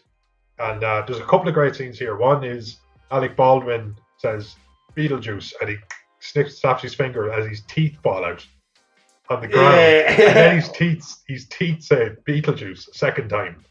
And it's like he's trying to dance on them, to stamp them, but they're stop motion. Chattering. They're chattering and they're jumping around. It looks it's so aged, but I love it. I would. Like if somebody said, there's something about it that it's so forgivable. Like because you're like, you know, that was because you're like, oh yeah, I understand that doesn't look the way it used to in my mind's eye. Yeah. That was cutting edge. Nobody was doing that shit back then. You just know what I mean? Like, you just simply couldn't have had. In fact, what we can do now couldn't have been dreamt of in 1988. Yeah, exactly. Simple as that. That's all there is to it. Pioneer filmmaking. That's what we're looking at. So then for some reason Alec Baldwin charges him, which made no sense. But he literally stops him. Oh, and then he teleports him back into the little micro town that he himself had designed. Yeah. And then Gina Davis, sorry, character's name, keep forgetting. Yeah. Barbara. Right, but yeah, I was saying Barbara's obviously still here because Adam's been taken off the board and put on a smaller one. Gina Davis is she says Beetlejuice, click his fingers, which puts a zip over her mouth. Yeah. Which seemed like a soft option from Beetlejuice. Yeah. Stop somebody from talking. Yeah. It's not like you know when you tell someone you're not going to tell their secret and you close your mouth with a zip. Yeah. But you put a lock in it and you throw it away. Yeah. I'm not going to tell anyone your secret. Look, I'll mildly inconvenience myself. Yeah, because he's just trying to slow them down long enough that the ceremony's over. So then he's free. Yeah, but I think he's free then, like free. Yeah, like he comes to this. He comes to the realm of the living then, I'm pretty sure. Yeah, and he can't be put back, at least easily, into the box. But she unzips, she says Beetlejuice a second time. Yeah. And it's just like he throws a base, but like he kind of does have pitcher's arm thing. Yeah. And then she's got a proper steel ball thing. It looks really uncomfortable. It looks bad, yeah. And then he gives her the old whatever, what he probably should have done in the first place. He sends her to this desert, whatever this desert is, the Sandworm place. Yeah, like the Nether Realm or whatever. Yeah, and so then who gets an idea about the car, wasn't it? How does the next scene play out? This is it. The next scene is where we see Alec Baldwin, who's miniaturized. He gets in a car from the model and he decides to ram Beetlejuice so he can delay the ceremony long enough. So, pretty much he's just trying to slow down the ceremony so he doesn't get freed and marry Lydia. And what happens is the guy asks Beetlejuice to say his vows, and he says his vows, and then Lydia won't say her vows. And then Beetlejuice puts his hand over her mouth and that's a great her scene. Voice. Yeah. I think of sound mind. It's perfectly her voice. Yeah. Like he's as good as imitating voices as a Terminator. Yeah. You know what I mean? I love that actually. So he pretty much, the ceremony is just about over, and the last time we seen is Gina Davis and a sandworm is coming towards her. We don't know what her fate is. Adam rams the Beetlejuice's foot with the car, and when he rams the foot with the car, I think he turns to look at the car. The ceremony stops for a second, and then all of a sudden Gina Davis comes exploding through the roof, riding on the back of a sandworm. And it eats Beetlejuice before the ceremony can end, and he can't be freed, and Lydia doesn't marry him. He gets sent back to the Nether Realm, and pretty much we see the climax now where like everything's happy-go-lucky. Now that what's her face, Barbara and Adam decide that they want to live with this family and they want to live with Lydia, and now that pretty much Delia and the guy we can't mention and Lydia, they all kind of welcomed them, the ghost kind of like isn't part of their family. And we see like Lydia is like, less gothy. She's in a school, she's in her school uniform, and she gets on her bike, she cycles home. And when she gets there, we see Adam and Barbara standing in the living room, like part of the family, standing over the model of the town. She comes in. I really like this detail. She comes in and hands them photographs of how the town has changed since they were alive, like pictures of the new town hall, I think, or something like that. I thought that was a really, really cool detail. And I was just like, if you were Adam, you'd be so happy because I'd give you constant stuff to do when you're bed. Absolutely. You know what I mean? Constantly just upgrading the You know what I town. mean? Because you don't have a Nintendo. You know what I mean? Like, Yeah. they don't really explain. Like, if you were able to put holes in sheets, you should have been able to like stab the shit out of the family in your house or something. I don't know. You know what I mean? I feel like I had more options available to me than I was led to believe. But so she starts talking to them about Matt's test. She kind of acts like she's she's got a C in science. She got what she agreed she could get. Yeah, because she got a C in science, and she acted all sad when they asked her about the maths. And then he was like, "Oh, we studied all week." And then she says, "Oh, I got an A." And then and he's like, "Can you do it?" And then pretty much your man's like, "Oh, but you got a C in science." And then Gina Davis goes, "Adam, go on, dude, she got an A in maths." And then he starts, like, everything starts moving and dancing, and Deo comes on again, and like literally, this is even a really famous scene as well, where Winona Ryder starts levitating and singing. The song starts coming over the mountain. She starts singing the song, and she's on the stair and the banister. Yeah, and like she's like slowly levitating up, and then we see upstairs like the dude we can't mention. He was like, "Oh, she must have got an A in her maths or something like that," because that's how much they've ingrained into the family. The parents seem to. It's that stage at the end of films back in the day, and even now, but definitely back in the day, where everyone has learned a little something, and they knew they weren't the greatest role models, but it's not as if they didn't love her. Yeah. So they knew that she had more positive, academic, and stable, even though they're ghosts in their life, and they were just letting her be.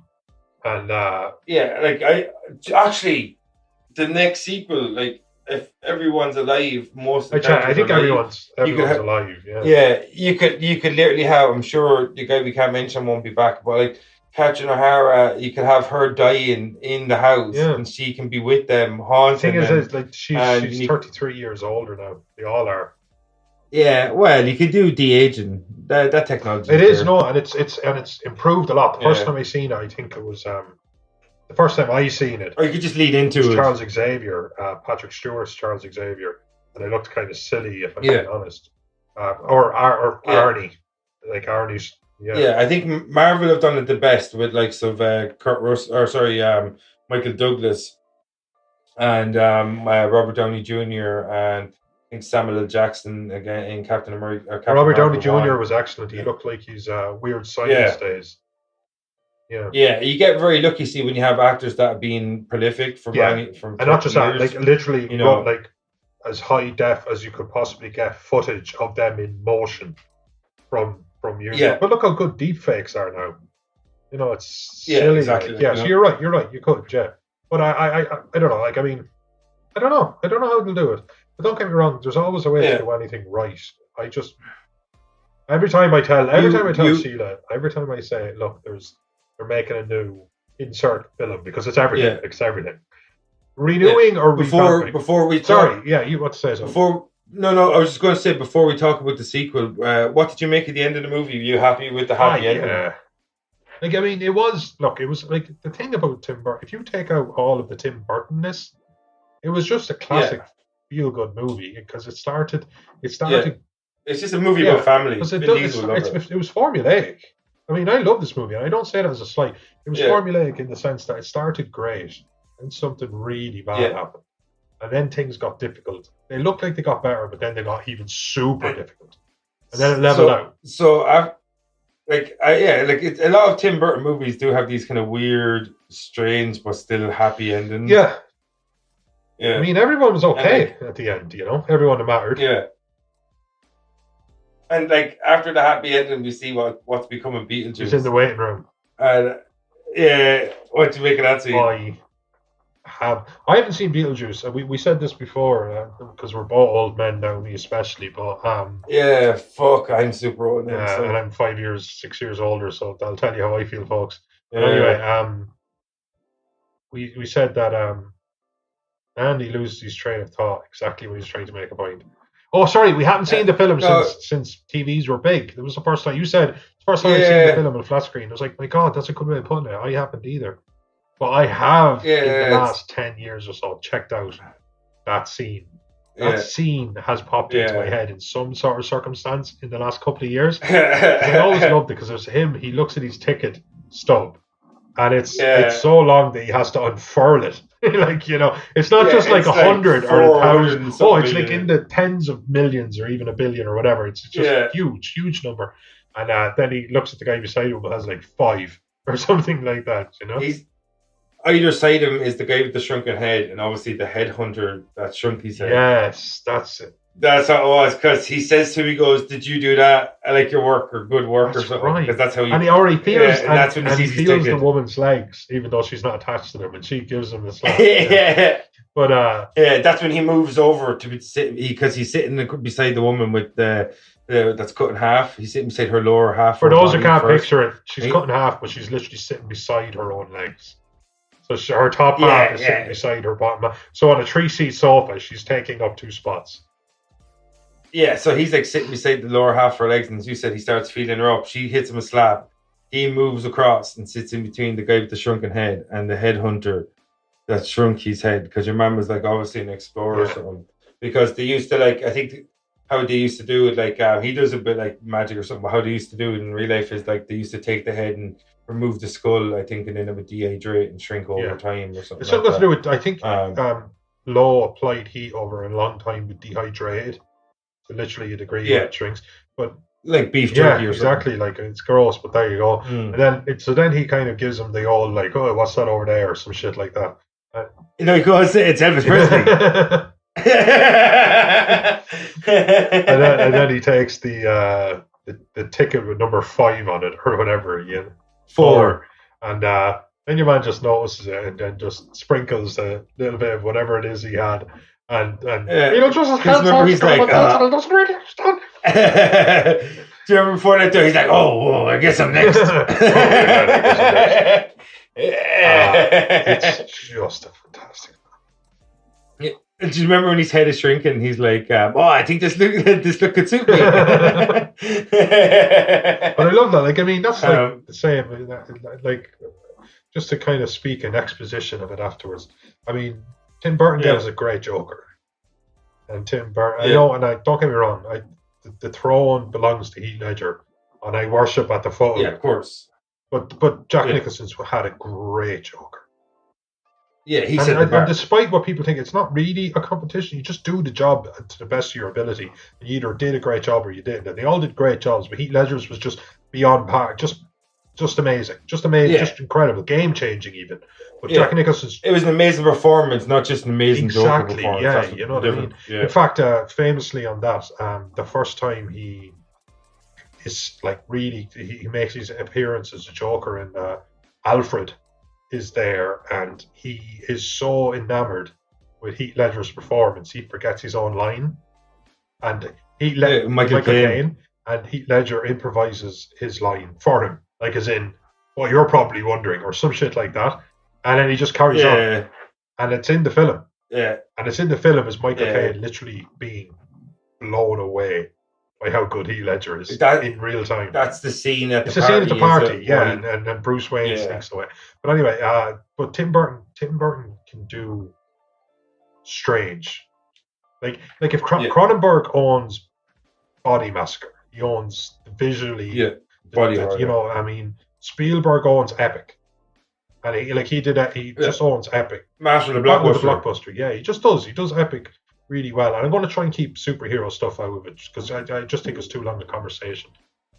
But if there's one thing Tim Burton does, it just speaks to the weird side of you in a way that no one else can. He's the kooky guy, the master of the kooky, the gothic master. Also that, but there's also there's a darkness to it, but there's also a beauty to it, and it's it's finding beauty in the dark. Oh, all these movies are visually stunning. But all these movies are Tim Burton's version of what the thing is. He doesn't adapt things to the way they are. He adapts things and turns them into Tim Burton. Like Batman was Tim Burton's take on Batman. Alice in Wonderland is Tim Burton's take on Alice in Wonderland. Charlie and the Chocolate Factory is Tim Burton's take on Charlie and the Chocolate Factory. Don't forget, if you go to Batman, that was Tim Burton's take on Gotham, and it was Tim Burton's take on the world at large. Like it kind of had a modernized, somehow also 30s era Gotham. Yeah. So it was like Yeah. 1989, I think the film came out. So it was a 1990 technology in a 1930s back. That's what he wanted it to be. Like he can think big, but he doesn't necessarily have to go there. Beetlejuice was in a house, and that's what it should have been. And Batman was in Gotham, and that's what it should have been. I don't know. He's a great director. He's one of the greats. He's one of the greats. Yeah, the way I describe Beetlejuice is kind of like it's just a strange haunted house story.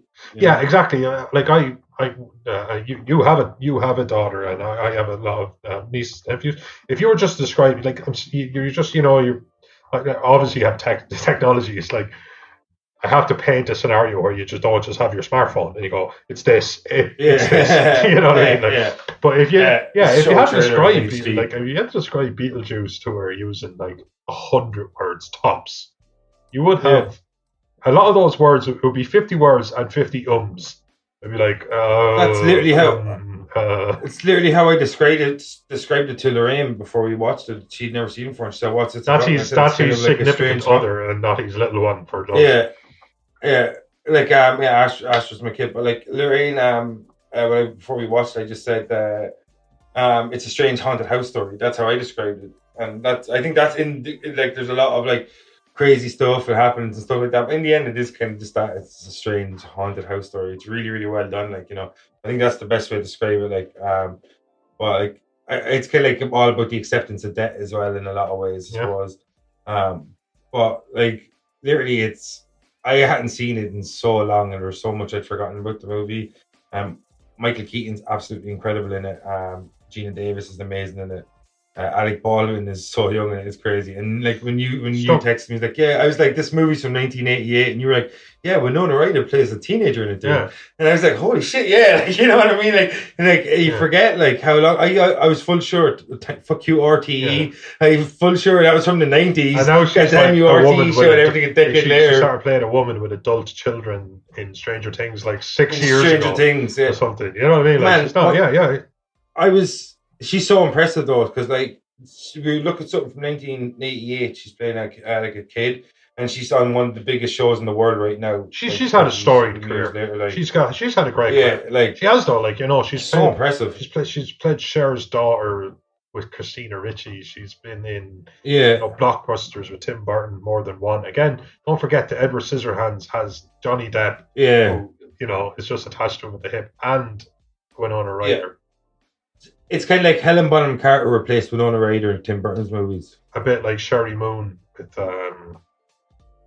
you bring your wife into it, like. But at least Helen Bonham Carter is a world-class actress. You know what? Actually, I'm going to wash my mouth out with soap when I get off this, because Helen Bonham Carter is a phenomenal actress. She has screen presence. Such a great character. She's screen presence, and she's not afraid. She's one of those people where. And she's been around. She got good. And she's been around for so long, top of her game for 20 odd years, like, Like Sherry Moon. I don't want to disrespect anyone's wife, but the girl can't act. The woman can't act. She just shouts. Sherry Moon Zombies just shouts a lot. I'm going to backtrack, because in case anybody actually ever does hear this, I, for one, welcome our new overlord. I think he's doing the monsters, man. He's got the monsters. I know, man, but like he just ruins movies. We should do what we should do. Like, I don't want to be, because I have said it in previous podcast stuff. I don't like Rob Zombie stuff, but I'll be fair. I've no problem if you want. We can go through his back catalogue, watch all his movies, and you can see how, like, you can see the evidence is there that he like, if you look at Halloween 1, such a classy movie with John Carpenter, like scares the shit out of people. Like, I watch that movie once a year, every year.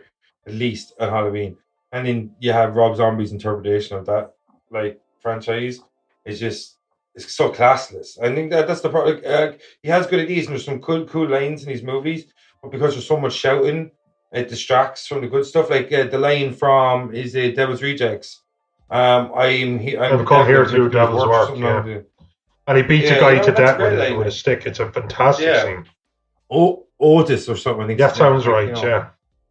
But no, and it is. It's a great line. It's well delivered, and it's not just like, like it makes me think of Family Guy, where Peter shoots someone in the head and just randomly says, "It's just been revoked," and there was no set. It did have setup and it did have context And Yeah. no, but these are the anomalies. Look, all I know is if I was given a camera tomorrow and I was allowed to make 10 hours of film, I'd give you a line. Yeah. Does not a great director make. Yeah, exactly. And just I think like there's a lot of distractions, but like just to go back, like Tim Burton has been doing it nonstop like since like the 80s, and he's even though some of his movies I don't like, but like he's another screen legend that pumped out like fucking Mars Attacks, we touched on, Sleepy Hollow, Batman Returns. You know, he's got like he's still making like the Alice in Wonderland movies. Not a huge fan of those movies that like Charlie and the Chocolate Factory. He's been making movies like non-stop for about 30 years now, top level movies. And like, do you think, like, you know what I mean, that like there's like he's underappreciated, he's appreciated for what he does, or Tim Burton. How do you think Tim Burton's viewed by people, or how do you view him, or do you appreciate him as a creator or whatever? I'll comment somewhat on the overall picture, but to be honest with you, I don't know. It's not as if like I sit around all day looking on message boards about how Tim Burton is viewed, but obviously you're in the ether of it, and you know. Yeah. But yeah, I do think he's underappreciated. Like, for example, what was Beetlejuice before Beetlejuice? I think Beetlejuice. Exactly. I don't think just Beetlejuice is just a great film. I think Beetlejuice gave permissions to films. Yeah, and that's what, like, people say groundbreaking, but like, I mean, groundbreaking is just a word. The word really means permission. This is like we did this and it worked. You can do this, and nobody makes Beetlejuice in the same way Tim Burton made Beetlejuice. And then he met Batman, and he was like, don't forget, like, people forget this, and this is the biggest credit I think Tim Burton has for his name, and it pisses me off, because you know that I'm probably the biggest comic guy you know. I'm obsessed with comics. I'm going to be 38 next month, and I'm obsessed with comics. But Batman, don't get me wrong, it was really, really dark. The Killing Joke and stuff like that, really dark story. Frank Miller stuff. But Batman was at times quite a camp character. Like, he had the dark, especially on the back of the Adam West show. And stuff. He had the dark past. Like, that was always there. That the parents in Crime Alley, it was Crime Alley, and being murdered, and of course him being afraid of bats. All that, it was all very dark, but there was a campness to it. It was this kind of storytelling, the way the stories were told. But Tim Burton was when the subject material he would have given would have had a few storylines that would have been quite dark, but the huge amount of it would have been a blue Batman with yellow and black on his chest and all of this kind of stuff. But he made it dark, and it was perfection for Batman. He really gave Batman this gothicness that I honestly God think the reason we have the Batman we have today, and it's so far removed.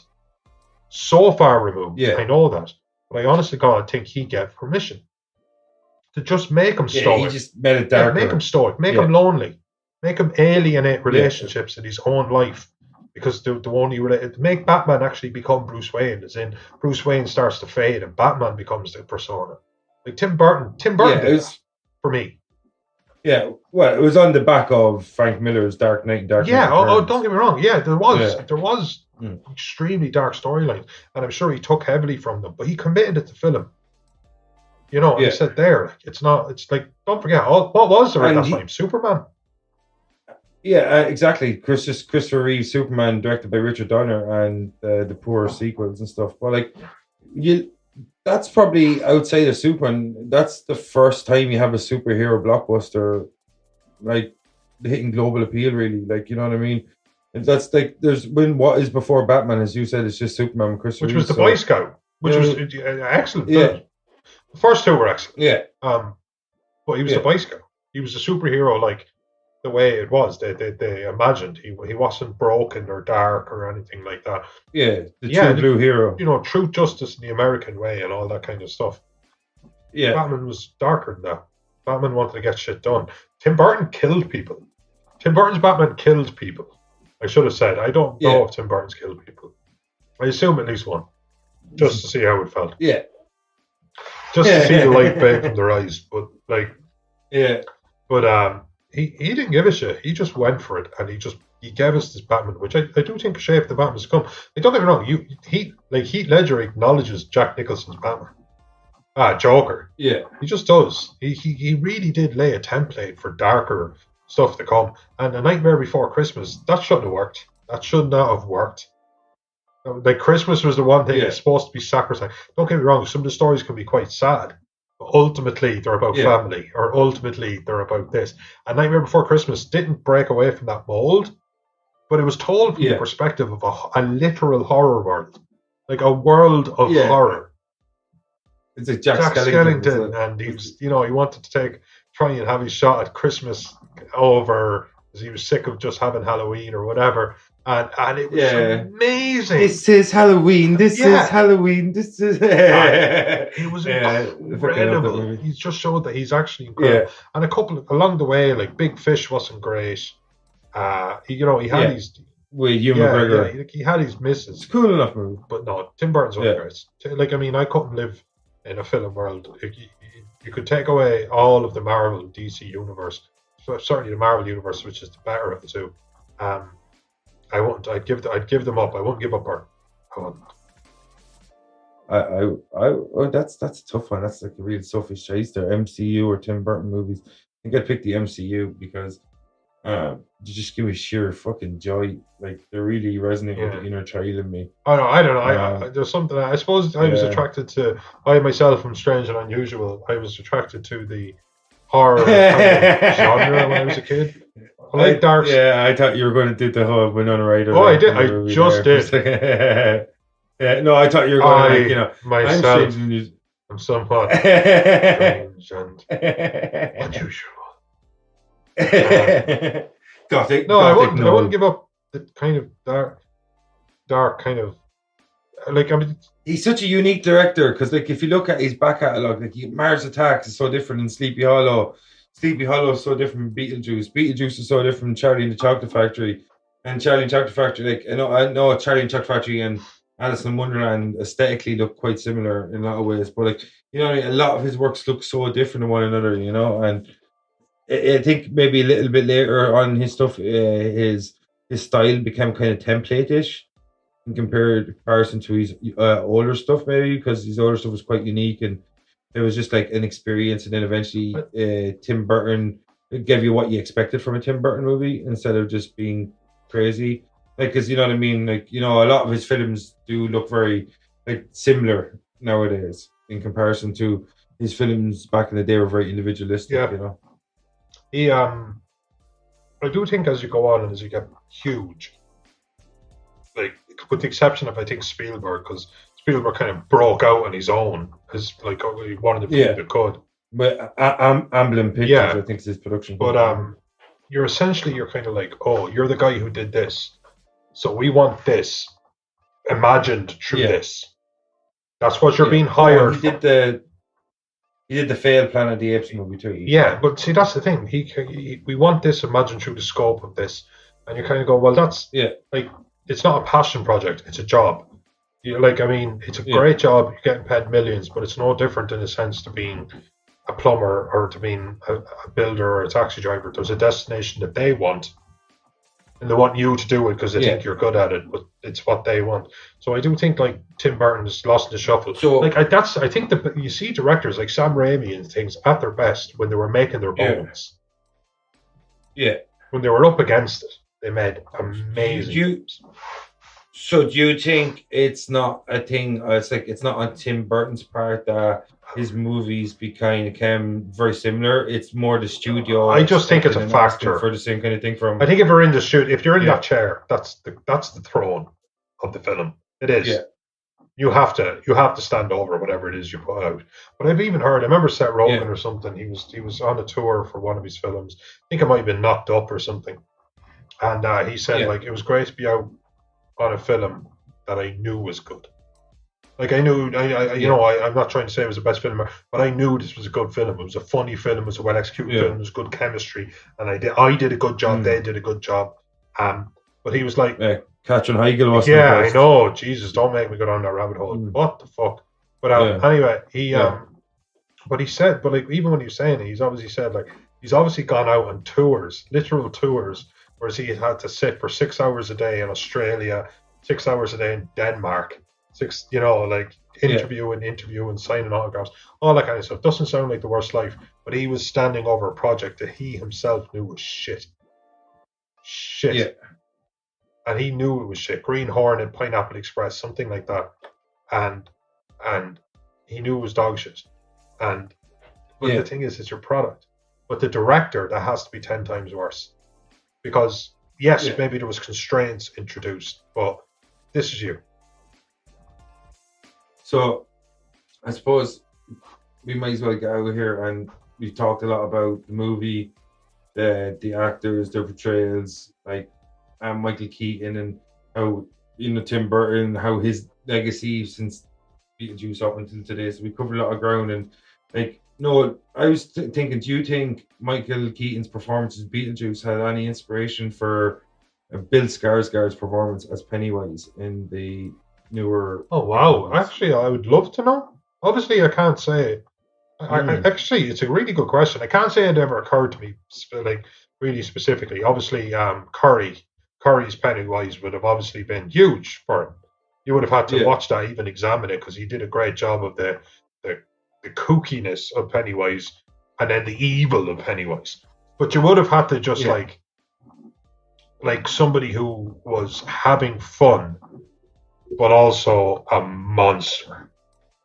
Yeah, I'd say so. I'd say, look, I put it this way. I think if I was going to sit down and interview Mr. Skarsgård myself, and you asked me what do I think he would say, I'd take a stab. Like, I mean, I'd put a £10 bet with you that it did, because I do. And don't forget, even if he didn't, I think the further back you go, there's a roll-on effect.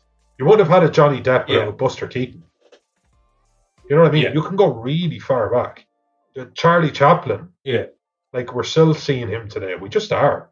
There is a roll-on effect to everyone. And Beetlejuice was groundbreaking and game-changing. And it gave so much permission going forward. Yes.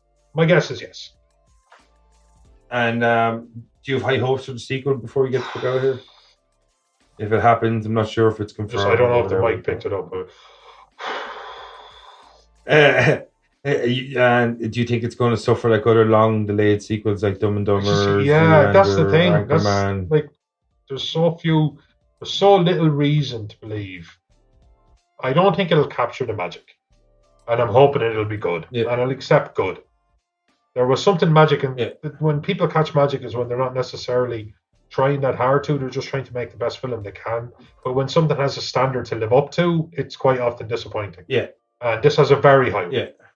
And so no, probably not. But like, do you feel that like a future episode of Potty Snatchers with Unforgivable? Oh God, yeah. Do you think that we'll be talking about I thought about it about a half second before you said it. I was like, I wonder. Well, like, before we get the fuck out of here, do you want to tell the folks what we'll be watching? Because you haven't told me yet. What are we watching on Thursday? On Thursday, I've decided. We were talking a lot about 80s horror films recently. Yeah. So I wanted to just push the clock forward, but I didn't want to bring it right up to date. I didn't want to skip over everything, although we skip over a lot, to be fair. I remember... Yeah, we can go back and forward. I went to this film when all of my friends were going to a house party. I didn't get permission to go, and they all went and had this really, really crazy time. So I was in town on my own, so I just went to the cinema on my own. It's the first time I ever did it. And I saw this film that I'm about to name. I got home, it was really late. I sat up and I got the news that Princess Diana of Wales had died. That's how I remember it. Where the fuck I swear to God. This is what I was doing. This is what I was doing that night. The film was Event Horizon. Oh, shit, yeah. That's what I was watching that night. And I'll never forget Ed Harris movie. The whole thing was true, because I never went to the cinema on my own. I was very young. I was only 14, and shit! You already told me we'd be watching it, didn't you? I don't Event. Shit, I'm a dummy. Event Horizon. It was a spectacular film with a spectacular cast. Awesome. And it was, I think it was it wasn't a cookie cutter film, and a lot of films were in the 90s. I can't wait. Can't wait to talk about it. Can't wait to watch it again. So, no, do you want to get us out here? Do you want to do the outro? Sure, I'll give it a whirl. Cool. Thank you, people, very much for sticking with us and listening to Invasion of the Potty Slashers, your one-stop shop for everything that goes chop, chop, chop. Speaking of the man of infamy, whose name you must not speak, Beetlejuice, we will be back with you in a couple of days. So, or, it's on the internet, so like 1,000 years or whatever way it works out for you. So, thanks for staying with us, and we do hope you come back. I'm not Vincent Green, and he's not Noel-John too. He's signing off. See you next week with Event Horizon. Peace out, peeps.